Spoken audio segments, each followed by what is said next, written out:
मेरा नाम जियान हो गया। ये वाला hello done.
Everyone, please settle down.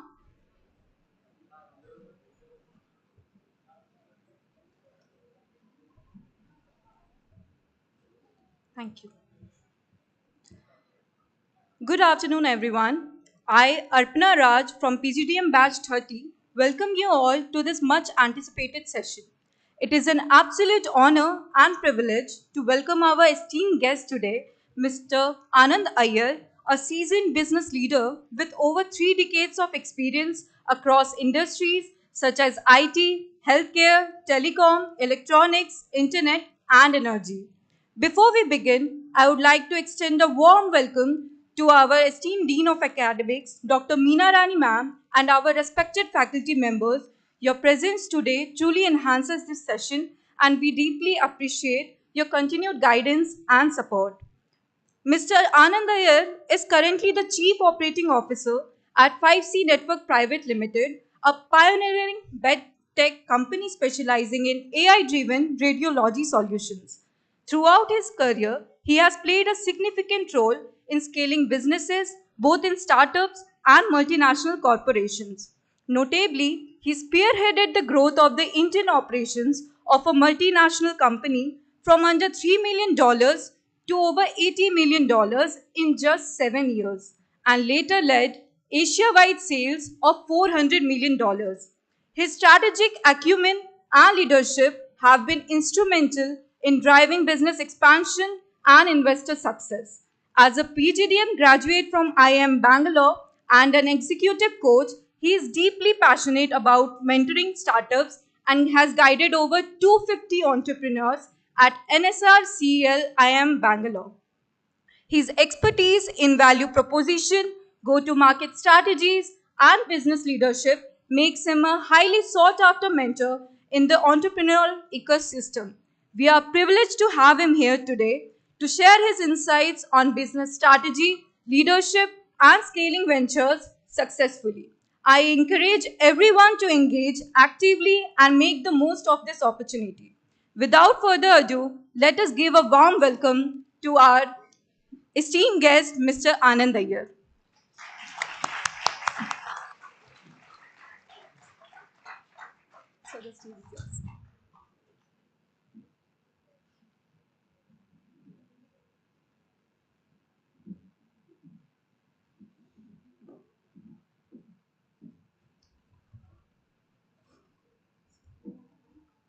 No, this should be good.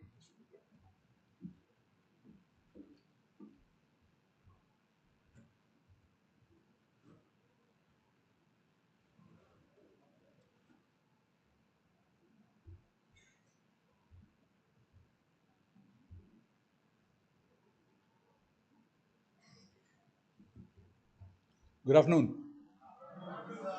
Good to see you all. First of all, I want to, although Anil is not here, I want to actually thank him for having me here. Anil is a friend of a friend, and when he said, you must give my students a chance to hear out how you did well so far in your career, it was an opportunity I didn't want to miss. And then, of course, I'd like to thank Professor Devkumar. He has a sales background like me, and so he knows how to follow up. Once we decided that we are going to do this session, I think he's been chasing me up relentlessly till we made sure that he was here. I was here this afternoon. So, thank you very much for the opportunity, Professor.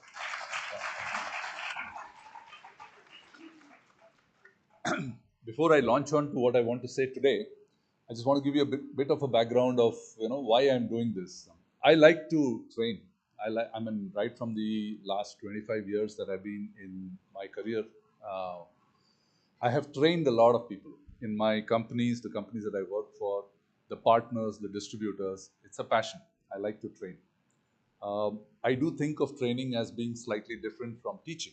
Teaching has got a lot more structural foundation, whereas training is a little more on the job. There is a lot of practical emphasis on this, and sometimes you do not have much regard for the theory behind it. So, training has got its own complications and elements going beyond the theoretical construct. So, I specialize in training. In doing so, I ended up realizing that there's a lot of entrepreneurs, startups, who needed guidance at an early stage.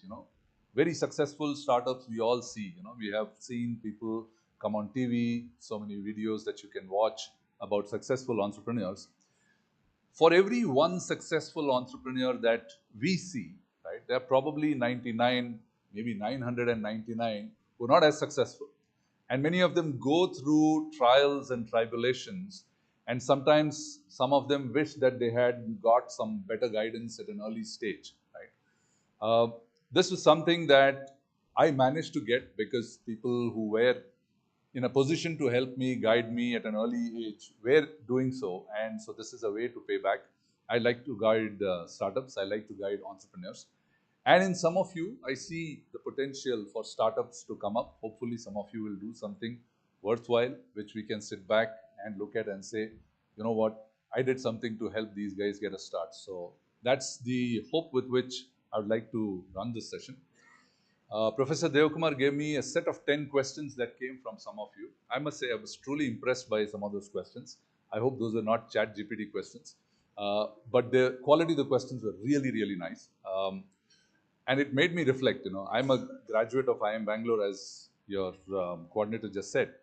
And I've noticed that, of late, the quality of students in smaller schools, upcoming schools, are reflective of greater ambition, greater focus, and also greater commitment to what they want to do. So these questions that I read gave me a sense that there was some degree of passion, there was some degree of commitment to what you wanted to learn, hopefully what you wanted to get out of my session today. And I'm hoping that I'll be able to answer some of your questions as we go along, right? I'm not going to launch on to answer those 10 questions right away. In this session, what I'm going to talk to you about, hopefully, some of those questions will get answered. However, if they don't get answered, we will probably have a Q&A, short Q&A after my session. We'll try and see if we can cover those questions. Good to go? All right. So I was titling this originally, for your own sake, differently. I wanted to call this From the Classroom to the Boardroom. Okay. Then I said, let me not simply set up standards that you may not want to look at right now because you're at an early stage of your career. I want you to set out on a journey where you can experience. And so the title of the session is From MBA to Leadership. And I want to talk to you a few minutes about why MBA to leadership. Before we do that, in this session, I'm going to focus on three things that you can build as competencies if you are on the journey of leadership from your MBA, right? That's why I'm saying three competencies to build.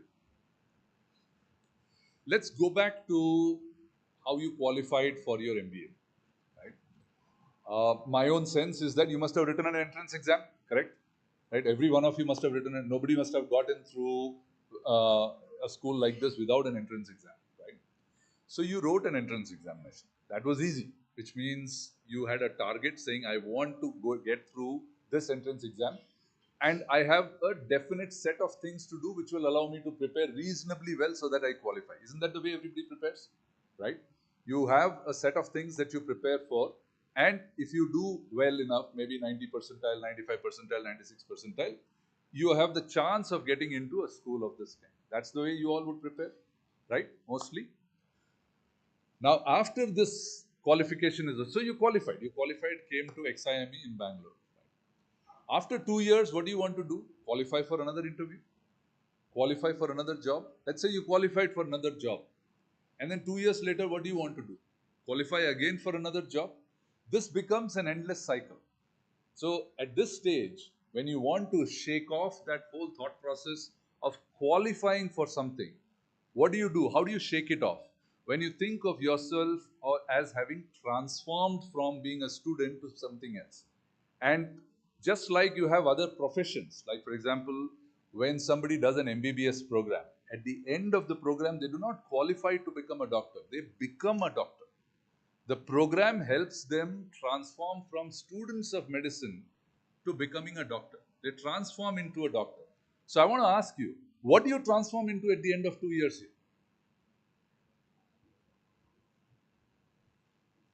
What do you transform into at the end of 2 years? No? No answers? Management? Managers. Okay. What else?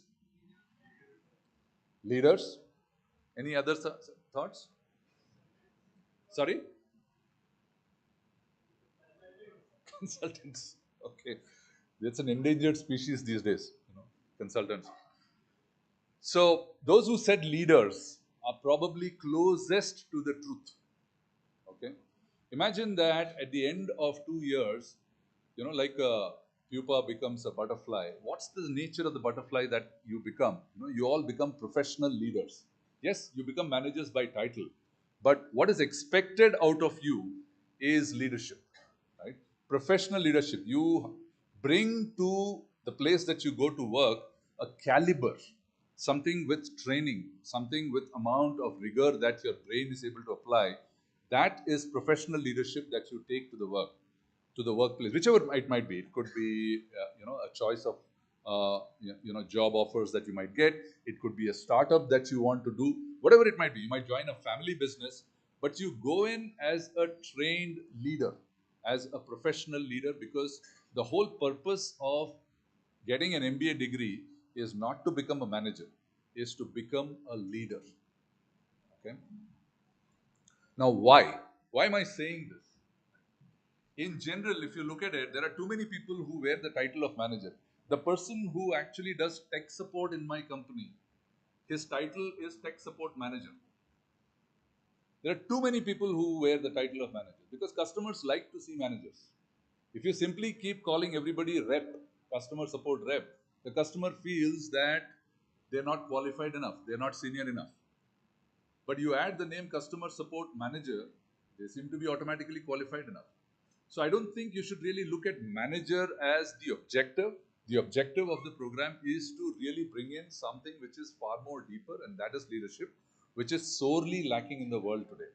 Think about things that are going around you today, whether it is government, whether it is organizations, whether it is businesses. You find that you're always thinking in terms of why does it have to be like this? Can somebody not do something better? Isn't there anybody in charge of things? Have you not felt about these things like that? When you see things not going very well, when you read the newspaper, when you watch a news item, sometimes it goes on in your mind saying, can this not be done better? Why do you think it's not happening better? It's because there is a sore lack of leadership in those dimensions. When there is no leadership, there is a general dipping of the talent pool. Because leaders will generally tend to think in terms of, am I good enough? Is my team good enough? Am I delivering well enough? So the standards keep on going up. When there is an absence of leadership, you will tend to think in terms of, okay, let me do with what I can. And therefore, mediocrity steps in, right? When mediocrity steps in, what suffers over a period of time? Any guesses? Quality and innovation. Yes. Innovation comes much later. When mediocrity comes in, the work that is supposed to happen normally starts becoming weaker and poorer, and there is nobody to question. Why? Because it's all mediocre. So mediocrity breeds loss of quality. And when you have lower and lower quality, that's the beginning of the end of any institution.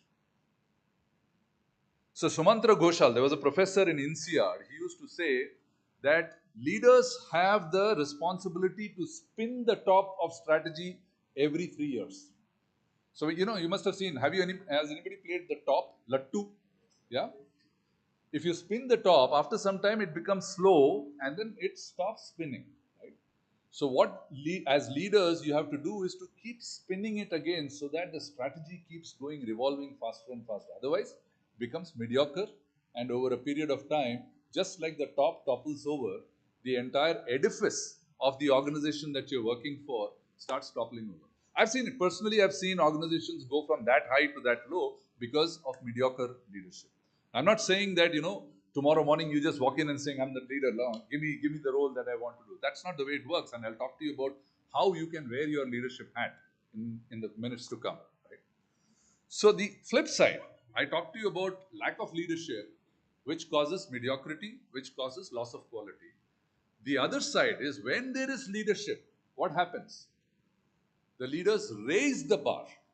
The leaders will increase the standard. They will not allow others to keep living at the same level of performance. I mean, look at our cricket team. When you have a great leader, the entire team can be roused up. When you do not have that great leadership, even the best players start playing averagely, right?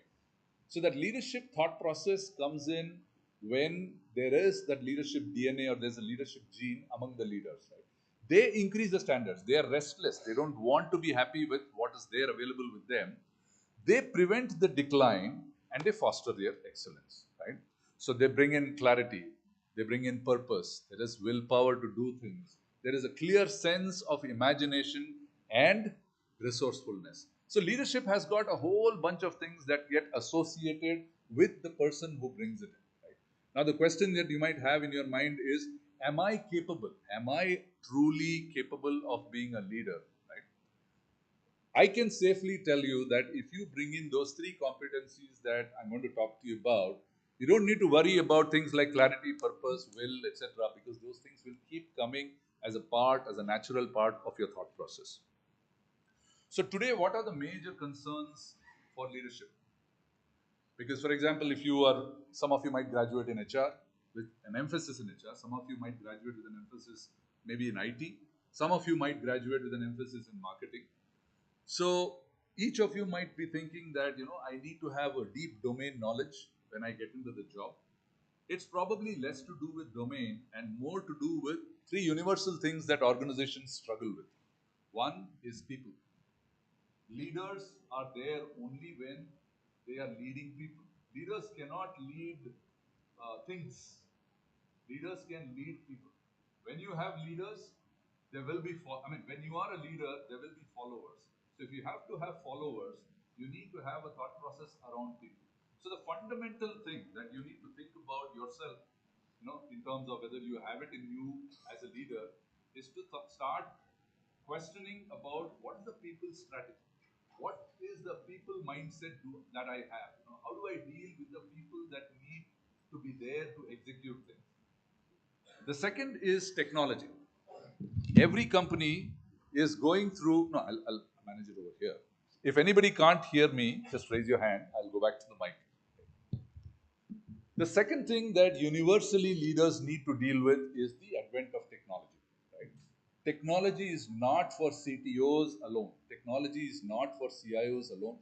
There is a need for leaders to understand what is the technology at the edge of the organization. Say, for example, there are organizations which are living in the years of Salesforce. Some of you have heard of Salesforce.com? Yeah. Now, there is something called HubSpot, right?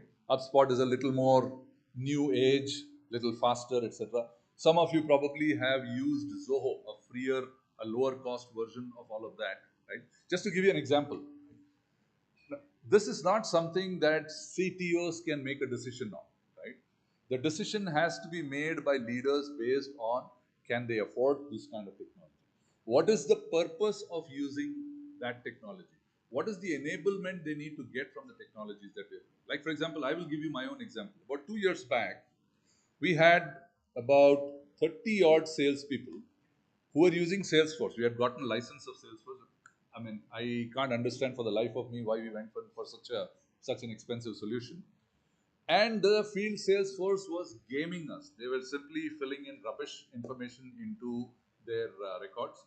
And we were none the wiser. For a long time, we really didn't understand what was going on. And we found out that most of them were simply bluffing. We had absolutely no way of capturing. We had tech, but we had no understanding of tech. We had no understanding of how it could be misused at that edge, right? There was salespeople sitting in Bhopal, another one sitting in Rohtak, somebody sitting in Calcutta, etc. We found that there was a large-scale rampant gaming going on about how they were going and meeting customers, because the incentives that we were giving to the salespeople were not aligned very well. Just look at this. We had the technology to figure out how to get salespeople to report what they were doing, and we had a misaligned incentive scheme. Those of you who know of Warren Buffett's partner his name was Charlie Munger. Have you heard of him? Yeah. What did he say? He had said that, show me the incentive and I will show you the outcome. Right? So our incentive was aligned on whether you have visited the customer or not. So they would get something like a 60 rupees or 100 rupees to be paid out based on visits. So they would do everything possible to show that they had done 6 visits in a day so that they can claim 600 rupees. Okay, 600 rupees into 5 days into 4 weeks. That was a neat little earning for doing nothing. Right? And we were losing money hand over fist in sales because we didn't understand how to use the technology well. So, in some sense, I'm saying the evolution of the company, what we need to do, how people can use technology, misuse technology, how we need to be as leaders more mindful about what are all the things that can go well with or without technology is something that every leader needs to be aware of. And the third thing that you need to be concerned about as a leader are customers. Today there's a plethora of choice that customer has got, right? Without you, customers can continue to live. Right? And if you are not mindful enough about what you want to offer to the customer at a differential level, which means why the customer should prefer you over anybody else, I can assure you that there is no good reason for the customer to stay with you. Right? This is a truth, right? So you could be baking the best cake that you want, but if somebody else is doing a better job of making that cake available to the customer, if it is reasonably good, arriving at the customer's destination when they want it, they'll probably prefer it. Simply because the value proposition is not in the quality of the cake, but in the timing of the cake. So you got to understand what the customer needs at every stage. So the choices of the customers are not based on the privilege of your value proposition. The choices of the customer, the choice that the customer makes is based on what they perceive to be most important for them. It's not for you. The customers don't exist because they want to serve you. You exist because you need to serve the customers. So at every point, I tell the I tell students, especially the graduates of NSRCL, etc., that when you go out into the market, right, one thing that you need to keep in mind is that the customer has choice. Period. You just need to make sure that you are there in the choice set. A long time ago, when I used to work for a company called APC, my chairman, an American guy, he had said, so we were a company that used to make UPSs. There's a small box which comes with computers called APC. Some of you probably know the brand, right? We used to make those boxes. And our biggest sadness came out of the fact that big decision makers in very large companies all over the world would not want to talk to us face to face. They would just ask the purchase manager to talk to us, etc. And as a company, we always wanted to see if we could meet up with the CEOs of those buying organizations. Because the CEOs are decision makers, right? We always wanted to meet people at the decision making level. What we found was that when it comes to IT, technology, most CEOs of the world know 5 brands or knew 5 brands. One was obviously IBM. In those days also IBM was one of those brands. Another was Dell. A third was Microsoft. A fourth was Oracle. And the fifth was SAP. All the CEOs of the world knew 5 brands. And we were always struggling to see whether we could get into the choice set. Right? So we would do everything possible in marketing to try and get into the choice set. Eventually, we did some kind of a survey later on to find out whether we did manage to do something of that kind. We were in the top 25 list. Okay, 25 brands nobody can remember. But 25 tech brands are required in the IT world because somebody makes cables, somebody makes power protection systems, somebody makes security softwares. 5 names are known to CEOs. Maybe 10 to 15 names are known to CFOs because they are the ones who dole out the money. We were in the top 25. And that was not good enough for us because we always felt that we could do a little more. That's the aspiration that I'm wanting to talk to you about, saying that's how customers need to be seen. You need to want to be in front of the customer's decision frame. That's when you become impossible to ignore. Is this making sense what I'm saying? Yeah? Okay, talked about leadership and I talked about its relevance. Now let's talk about what are the competencies that you can build to become leaders. Do you want to become leaders? Is leadership important for you? I'm hoping so. Now let's go back to what you did to become qualified for your MBA over here. I'll pick up those very acts that you did and try and see if I can sew a thread around it to show you how the qualities of becoming leaderships are very much inside you. It's just that you need to transform them into competencies. When you made a decision that you wanted to do an MBA, did you not do it because you dreamt of a better career or dreamt of a career making money? Yes? So remember this term dream. Okay? You had a dream to do something better. That's the first quality, that you had a dream. And this was not dreaming while you were asleep. Okay? This was dreaming while you were wide awake. Right? This is the first quality that can be converted into a competency. Let's talk about the next thing. You said that I want a better, you dreamt of a career, you dreamt of making money, etc. And then you made a decision to write an exam. Did you? Or did somebody force you with a gun to your head saying, write an exam? You made your decision, right? You made a conscious decision to write an exam. So remember this word, you decided, right, to write an examination. Maybe it was not a very pleasant decision, or maybe it was. I don't know. Some of you probably are good exam writers. Some kids are. So, it might be an easier thing to do. But for me, it was never a great decision to write an exam. It's always hard to write an exam. And the third thing that you did was, once you made up your mind that you're going to write an exam to qualify for an MBA program, you invested in the time, at least some time you invested into study, right? Some time, if not too much time. You said, I'm going to wake up early, or maybe I'll sleep late, or maybe I'll dedicate my Saturdays to solving some problems which are the typical ones coming in entrance exam, etc. You invested in some dedicated time with some focus to do this. So your dream, your decision, and your investment. Think about these three as fundamental qualities that you possess, because of which you are here. Now let's see whether any of these or all of these can become competencies. Sir, you have to tell me if I am running out of time. Unfortunately, we don't have too much time, so I'm going to run through these slides a little fast. Now let's look at decision. You made that decision to write that examination, right? I am going to call that decision-making competency proact. If you can proact, it becomes a competency. Now you wrote this exam for 2 years of study, etc. So it was a clear choice. Did you give up a job? Some of you, I know that you had a job, so you probably gave up that job. And giving up a job is not easy for most people. At least it was not easy for me, because I was making decent money. So you had to stop that and then do a 2-year program, right? Did you take a loan? Some of you may have taken an education loan.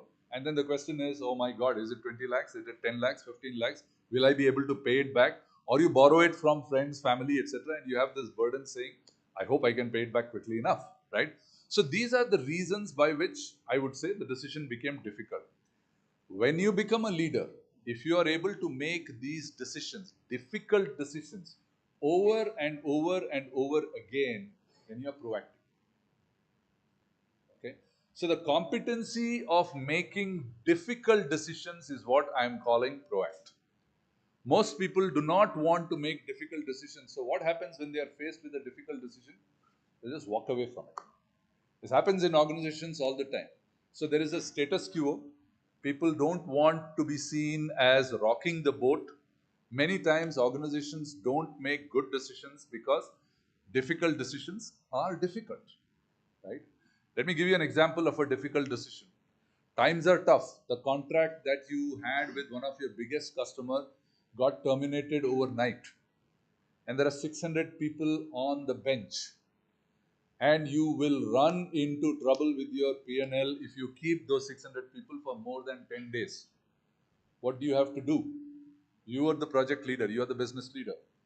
You've been told that the only thing that you've been told is, I do not want red on my bottom line. So you have to let go 90% of those people. All of them good people. Okay? All of them, some of them good friends, right? Over time, right? And you have to be fair. You cannot just say, only my friends will be with me, all the others can go. That's also not possible. It's a difficult decision, right? Another example, there is a project that you want to do. There is a deal that you want to do. And the deal can be done if you are able to take care of some interest of someone, a middleman who has come and said, if you give me 10% commission, I will do it. This will be the biggest deal for the company. Okay? There's a question on ethics. It's a difficult decision. And that's where you have to do, I'm not saying you have to do this or that. That is the time you have to take a decision, and that's proactive. Whether you take a decision to go ahead and do that deal or not do that deal is entirely left to you. But being able to take that decision is proactive. Okay? Most leaders fail this test of proacting because they want to take decisions that are easy to take. Oftentimes, when it is appraisal time, for those who have had work experience, your bosses don't want to talk to you. They want you to go and talk to HR. That's because they do not have the ability to tell you that you're not good enough or you're not done well enough. The decision to be able to accost an uncomfortable situation, confront a situation, it's all coming into proacting. The more you are comfortable with proacting, the more muscle you build in proacting at an early stage, taking on difficult decisions, the easier it becomes for you to face unpleasant situations and take decisions. As leaders, I can tell you, I've been leading teams and organizations for the last 30 years. Not a single day passes without at least one difficult decision coming up to me. Not a single day. Okay? It just needs to be second nature saying, I will have to do this. Right? So that's proacting, right? Leadership is implicit in making those difficult decisions, right? So I just gave you an example, right? Suppose, for example, you are thinking in terms of losing weight, saying, oh, it's a little too heavy here. I wish I had lost some 8, 9, 10 kgs, etc. Now, the only way you can do that proacting is by going to the gym and exercising, right? And exercising, building that muscle. Building that muscle is what converts that fat into something a little more presentable. I'm saying that decision-making muscle should be built, ingrained into heads of leaders. That's proactive. So that first quality that you had of being able to make a difficult decision, hopefully it was difficult enough to write that examination, right, is what you need to build on. Build the competency of proacting. Clear? Is this making sense? One of the things that I do to try and build that muscle, this is my personal example, you might use it if you want to, is the 24-hour rule, where I say that I will allow the problem to sit with me for 24 hours and no more. At the end of 24 hours, I will take a decision come what may. It may be a correct decision or an incorrect decision. Often it is an incorrect decision because we are all human, right? We end up taking decisions based on what information is available to us and sometimes biased completely by our own judgment. But take a decision, we will. So proacting is about making sure that you make difficult calls, difficult decisions. That's the first competency towards leadership. Let's go to the next one. The competency of imagination, right? It's, today when you talk about leaders, one tends to get amazed by people who have built big things, right? When I was, in my early stages of my career, Steve Jobs was my inspiration. He could, he was almost magical for me. He could build whatever he imagined. He could think big, right? Then it became Jeff Bezos, right? He knew how to build big things. And then slowly, Indian companies, whether it was Infosys, I worked for some other growth stage companies in those days, right? HCL, Wipro, etc. The whole thing was about imagination. How big can you make it? If as leaders you do not have imagination, at some point in time, this will become a limitation in your growth. Imagination is very, very critical. What do you want it to be? Most people do not want to imagine, they want templates. So suppose somebody says, can you build me a business plan? I'm sure most of us would be scurrying around to see, can I get a business plan template? Most of us would do that, right? What is important over here is to see how to build a different business plan. You might take a template, but how to make it different, how to make it greater, better, etc. Right? Because you're all doing projects now, group projects, team projects, etc. I remember those days when we used to do those projects. We used to have 6, 7 people, 8 people max in a group. There would be 4 who would not do a thing. Okay? 2 who would probably take the bikes, go out, meet customers or meet people, etc., get all the data, and the 2 others would be sitting and typing things creatively, etc. Right? I'm pretty sure the ratios have not changed very different much even today. But what's important to note over here is it is very critical that you're not among those four who are doing nothing. Whatever you do, you need to start having some kind of a dream of what you want to build. Right? If, let's say, for example, you were an architect, I have an example of an architect over there. There are people who have designed cities. How many of you are from Mumbai? Anybody from Mumbai? Yeah. So the Hiranandani, Powai, right? That used to be a jungle and a marsh, right? It took an architect to create a mini city out there, and today it's a bustling mini city. It's a suburb, right? I mean, you can complain a lot about it, but it is one of the it is the loveliest suburb in Mumbai, right? It took an architect to envision the whole thing. It's not possible for anybody to build a city out of scratch unless you have had the idea in your head, and then you slowly translate every one of those ideas onto paper, and then you explain to people what is there on paper so that they can start breaking ground and building it. Right? So there is one of the original architects of Chicago was Daniel Burnham. Right? He was one of the town planners in those days, and he had made an immortal statement which was used by American town planners for 75 years. It says, "Make no little plans." Okay.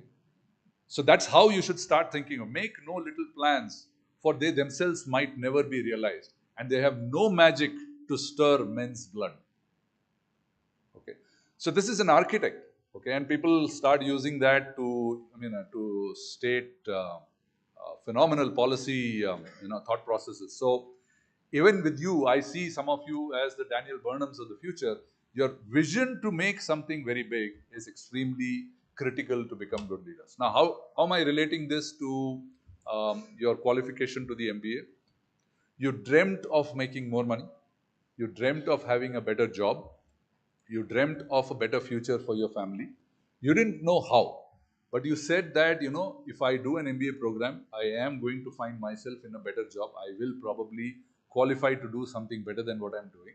So that was the vision. It was a very hazy vision. It was a loosely coupled vision with some examination on one side and a qualification on the other side.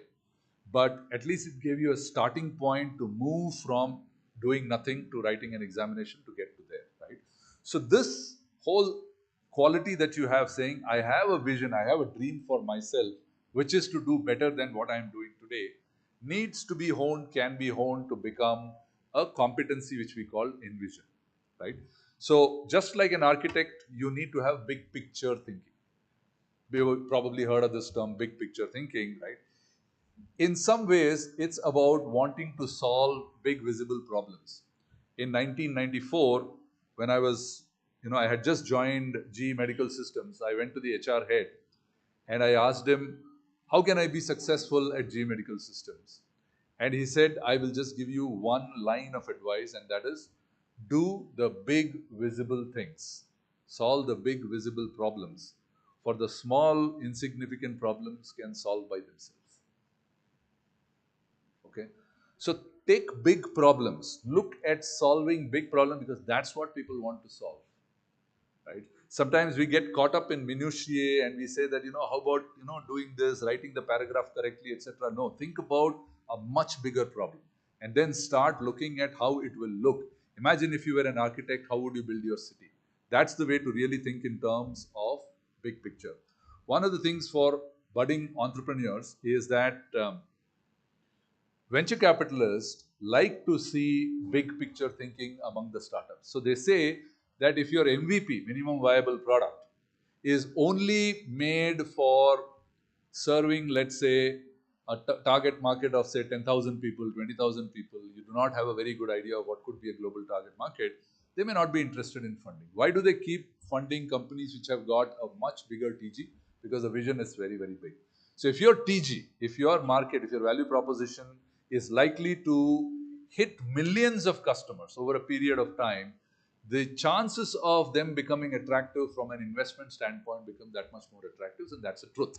So envisioning is the second competency to build. And the third one is the competency of focus, right? When you envision, when you got so many problems to solve, you often tend to think in terms of, how do I do so many things, right? How can I figure out how to meet my entire checklist of things to do? The only way to do that is to become better at prioritizing, right?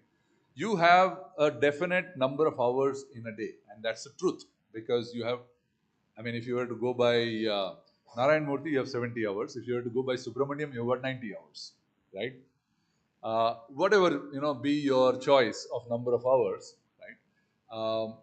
You have only that many hours in a week, in a day, right?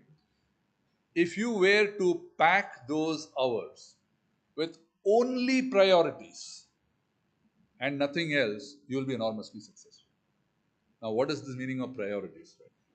So, one of the very interesting conundrums that people want to ask is, do you schedule your priorities or do you prioritize your schedule? What do you think?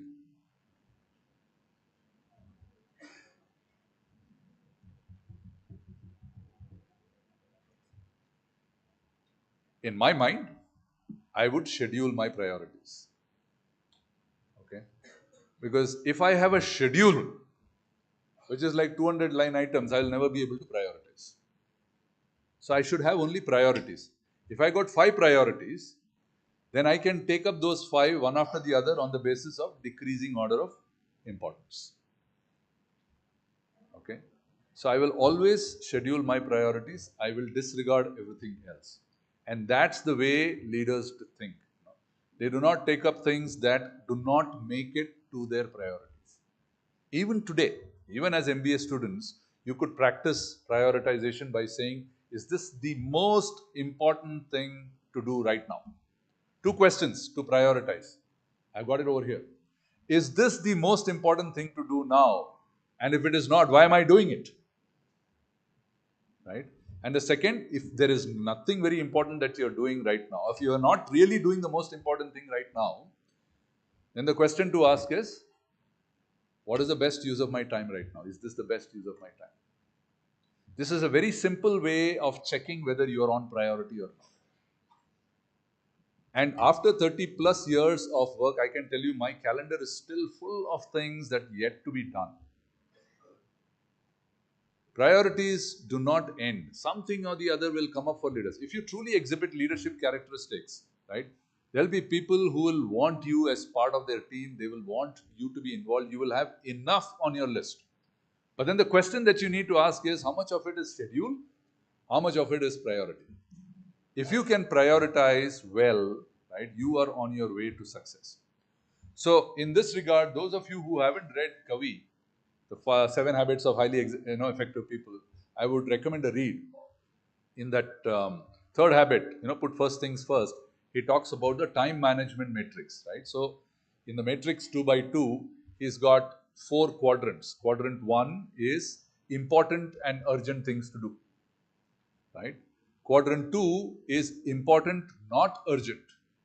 Quadrant 3 is urgent, not important. And quadrant 4 is neither important, not urgent, right? Where will you focus first? Quadrant 1, because it is important and urgent, right? When do things happen importantly and urgently? When there is an absolute crisis that you cannot ignore. Like, for example, you're getting ready to work, and all of a sudden, I have a kid, so maybe many of you don't, so I'll talk. Let's say a parent fell ill, right? You're staying with your parent fell ill. The priority, important and urgent at that point in time, is to take them to some healthcare so that they can take care of that. It came in all of a sudden. It was something that you had not planned for. It is important and urgent, because after all, they are parents. You're all, you don't leave them to their own devices, right? What happens between important, not urgent, and urgent, not important? What would you do first?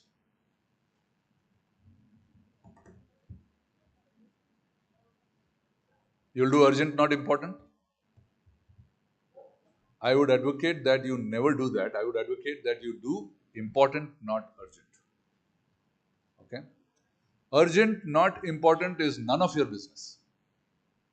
If it is not important to you, however urgent it is, you do it after everything that you wanted to do is over. For example, somebody might come and say, can you help me with my stuff? Because you know about it, right? I need to give it to my boss, can you help me? And you're doing something, this happens in the workplace all the time, right? Hey, can you help me with this? I need to do that. You just dropped everything and moved to help them, right?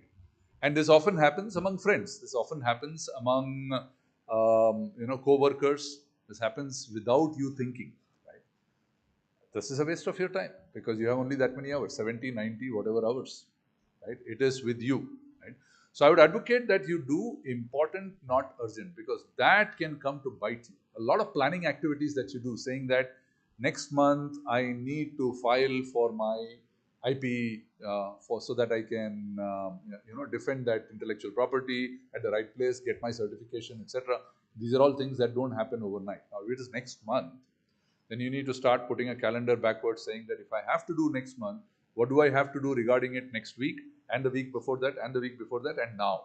So that allows you to build a calendar right up to that time. So these are things that escape us. We tend to think about it only in the last minute.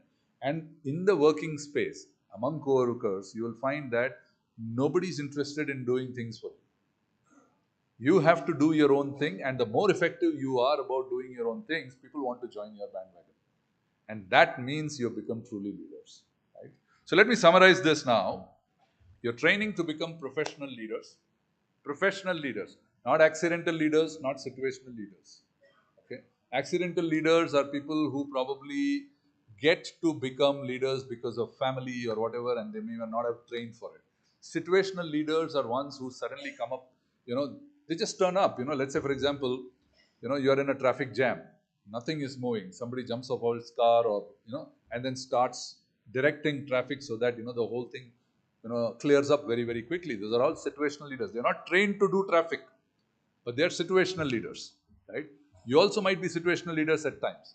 But professional leaders bear the responsibility of doing these three things. What are those three things? The competencies: proact, envision, prioritize.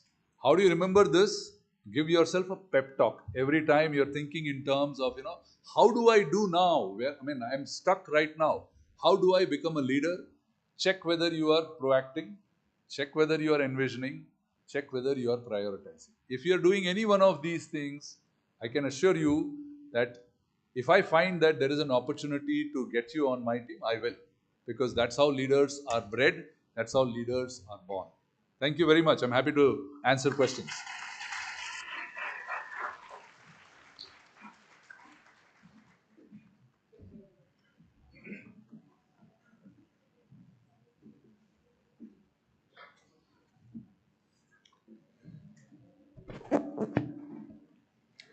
Thank you so much, sir, for such an insightful session. Your experiences and perspectives have truly given us a lot to think about. We now move on to the Q&A session where our students have prepared some interesting questions for you. I'll be reading them out on their behalf.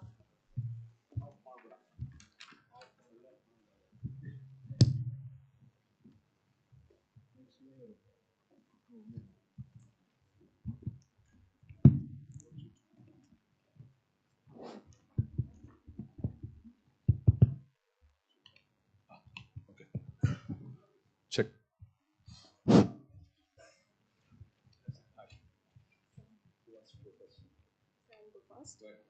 So the first question is from Shiva Rajkumar.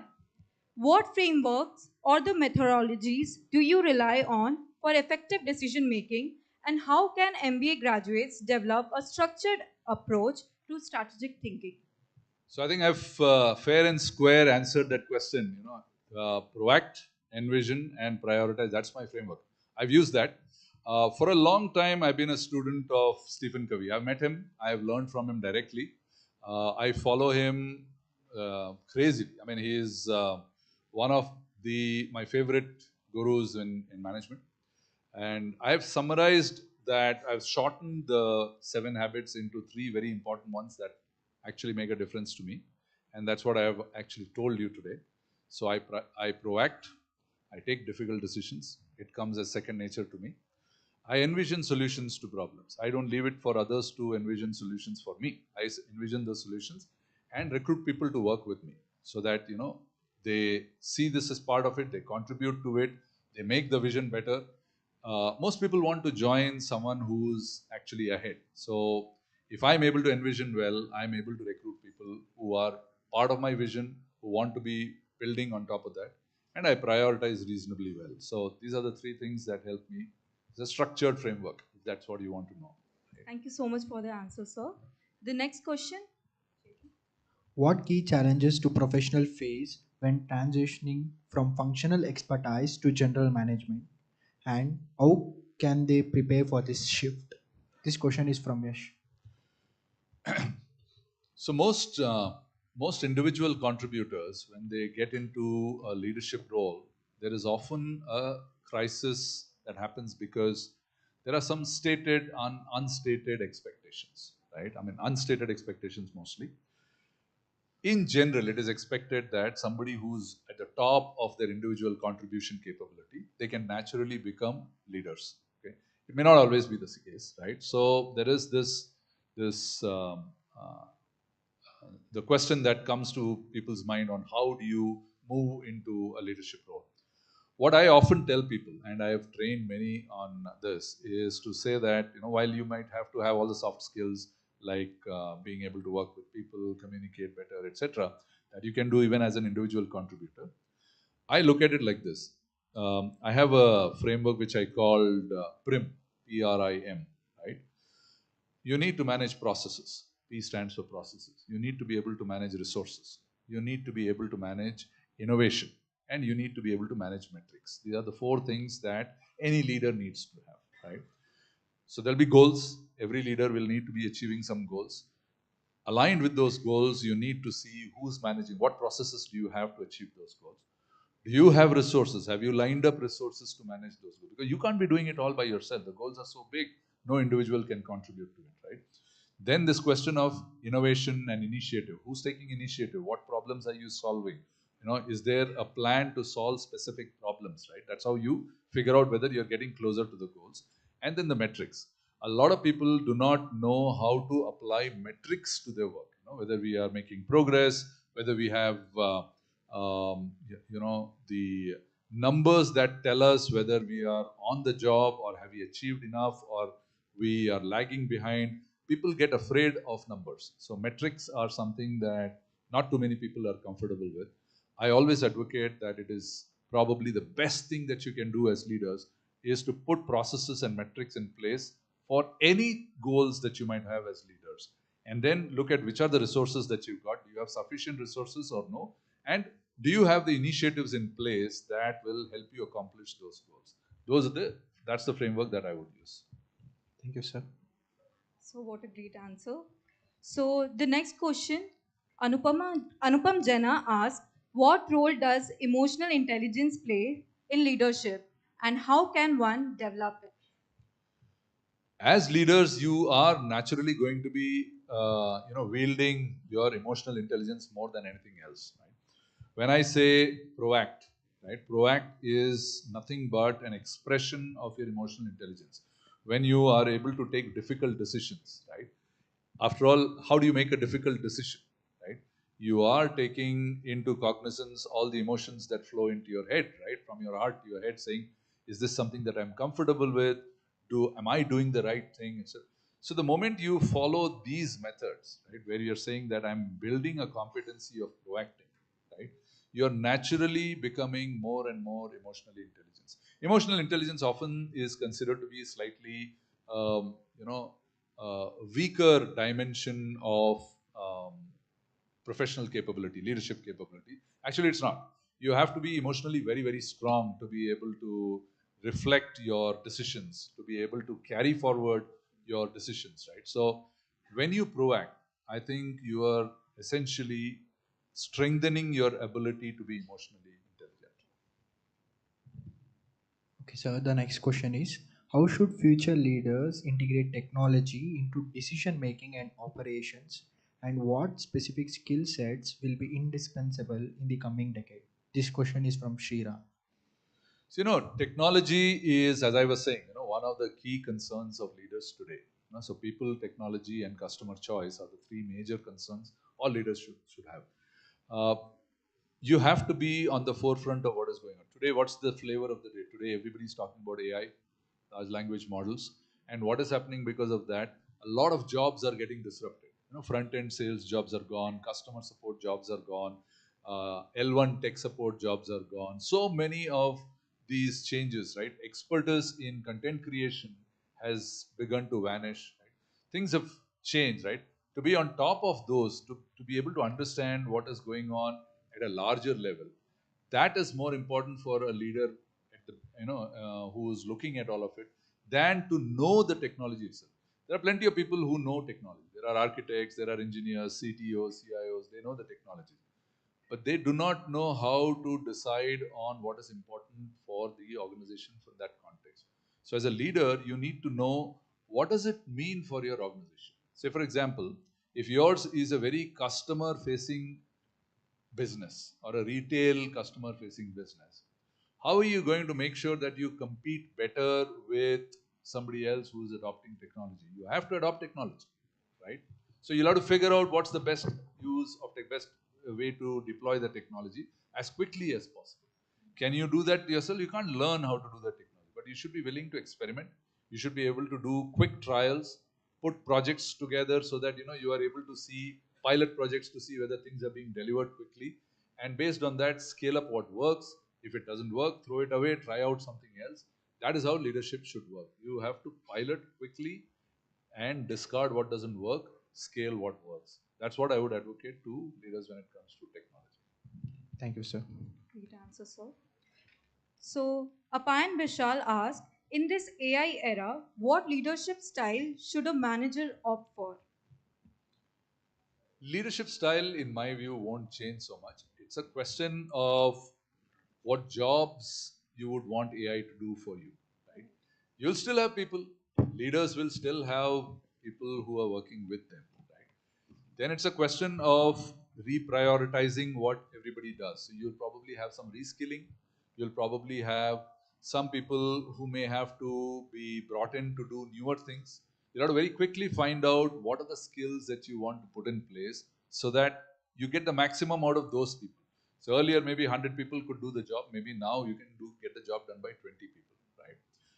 Fundamentally, people management doesn't change. But what changes is the scale with which you operate.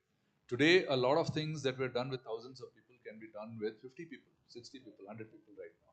So the question that you need to answer is, do you have to deal with letting go of those 900 people? Or are you thinking in terms of dealing with the 50 or 60 people who are left with you, right?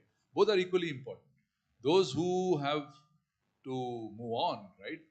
They are a temporary issue, right? Which means you have to deal with them. When you have to deal with them, you have to deal with them in the most humane manner that is possible, right? Proacting again and figuring out what's the best for them. And then with those 50, 60, 100 people that are there in the new scheme of things, you start looking at them in the same way that you were looking at earlier. Nothing fundamentally changes, right? People management is the same. You need to do processes. Are you managing processes for me? Are you sufficiently targeted? Do you have metrics to manage? Do you know what needs to be done? So I have 3-4 levels of maturity of employees, right? One I call at the associate level. You cannot expect someone who is a brand new graduate, right, to be able to make great decisions in uncertainty, right? So you have to give them jobs which are completely unambiguous. You have to tell them, this is what I want you to do, this is how you want to do it, right? So that they can execute it very well. One level above them, you tell them, I'm not going to monitor 24/7 what you're doing, but I want this outcome. At the end of 1 week, I want this. I will not come every day and ask you whether you've done this specific task or not, right? I will want this outcome from you, that write this program out for you, or complete this sales cycle for me, or do this specific marketing campaign for me. I will just come back and ask you at the end of 1 week, have you done this campaign or not? Show me with the metrics. That's for one level above, whom I would call maybe leads, right? When it comes to manager, I'll probably tell them, look, I'm going to give you an annual plan or a quarterly plan. I just want you to execute the plan, right? So at a different level of competency, at a different level of seniority, I'm expecting different kinds of ownership, right? I don't get into the skin of somebody who's a manager and say, what did you do today? Unless, of course, it becomes very obvious that they are not doing what they're supposed to do. But that's a different issue. That's a performance management issue. But in general, the more senior people are, you want to leave them to be able to get results. So at the lowest level, it is about task. Have you done the task that I asked you? The next level, it's about outcomes. Do you have the outcome that I wanted to get at the end of 1 week, like a project or something? At the next level, it is about, did you deliver my P&L results or not at the end of the quarter, right? So these are the three levels with which you need to manage different levels of seniorities in the organization. And this is the last question of the day. What practical strategies would you recommend for MBA graduates to build and manage high performance teams while fostering innovation and engagement? And this is from Srivatsan. I'll go back to what I said right now, right? As a leader, if you want to be seen as a leader, right, you will need to be seen as a leader. You need to practice leadership, right? So number one, people will look up to you to see, are you making those difficult decisions, or are you running away and asking somebody who's probably at a much junior level to make those decisions, and then coming and only taking the credits for all the decisions taken, right? So people watch, right? Leaders become popular, leaders become known for the amount of proacting that they do. So I would say, go back to the principles of competencies that I'm talking about. If you're able to proact sufficiently, if people see you as being able to take difficult decisions, if people see you as someone who knows how to chart a path forward, envision, right? How to, and somebody might give you a project saying that, find me an entry strategy into Sri Lanka. It's possible. Tomorrow you might get into a company who might say, and your boss might say, I want to get into Sri Lanka. I'm going to give you 1 week's time. Get me an entry strategy into Sri Lanka. What will you do? If you're going to say, hey boss, how are you going to do it? Then you lost that opportunity. Right? What will you do? You sit back and you say, okay, this is a difficult problem to solve. How am I going to solve this? Can I call the embassy of Sri Lanka? Can I take an appointment with them and say, how do I do business for my industry in Sri Lanka? So you start thinking about, how do I solve this problem? Go to the embassy, talk to them, saying, whom should I speak to in that area? Can you name the 3 biggest distributors of my kind of product in Sri Lanka? Can I talk to them? So you start envisioning, how am I going to solve that problem, right? At the end of 1 week, you probably have some market research data which says what's the size of the market that is available in that country, what's the price point at which products can sell. If you have competitors in that market, is there an opportunity for you to take 20-25% market share in 5 years' time, right? This is what is required. This is what I mean by envisioning. You haven't even gone into that country, but you are able to see something of a plan which allows you to determine what you will do if you actually went into those countries. That's envisioning. That's what you will need to do. And the third one is prioritizing. Like, for example, if there are 6 or 7 things that you're doing, which you will do, I can tell you this. If you are an effective leader in the making, your bosses will make sure that your calendars are filled up with tasks, right? If you are able to prioritize the most important things and get executed tasks that make the managers look very good, right? Nobody likes to be a bad manager. Every manager likes to look good. So even your managers would want to look good because of your work. When you do good jobs, right, your managers look good, right? So if you are able to prioritize and help those managers become successful, they will start making those projects available to you, which will hopefully turn you into independent leaders in the near future, at some time in the near future. So that's how you grow. That's probably what I would do if I were Srivatsan. Yeah. That's what I would do. I hope that answers your question. Thank you, sir.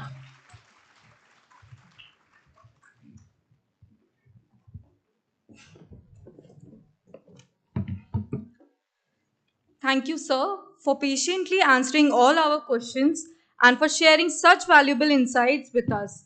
It has been an absolute pleasure learning from you. I would now like our esteemed professor, Dr. Devar Kumar, sir, to present our guest with the memento.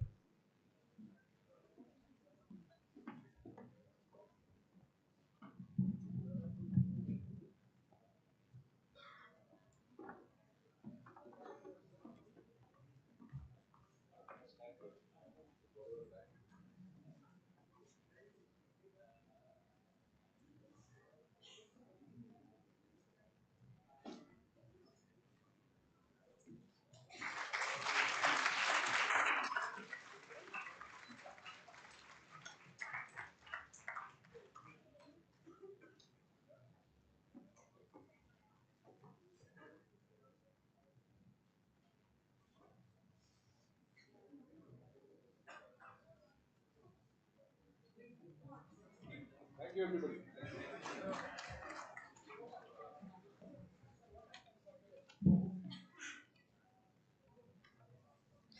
With this, we now move towards the final segment of the event. I would now like to invite Chetan to deliver the vote of thanks.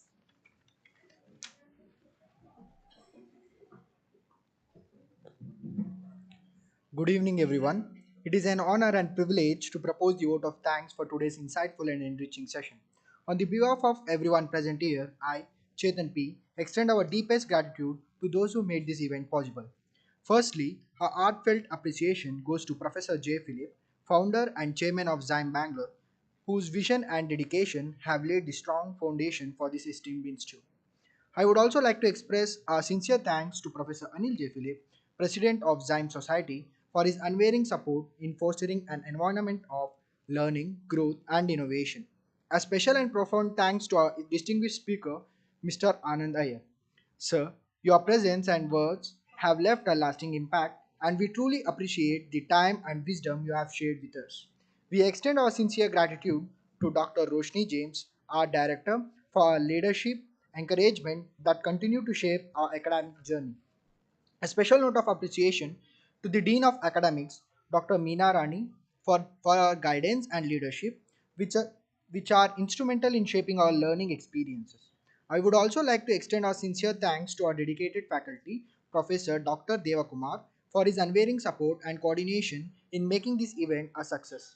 Lastly, a big thank you to all batch coordinators and our wonderful audience. Your enthusiasm, patient listening, and active participation have made this session engaging and impactful. Once again, thank you all for making this event meaningful and memorable. We look forward to more such enlightening sessions in the future. Have a great evening. Thank you, everyone. Thank you.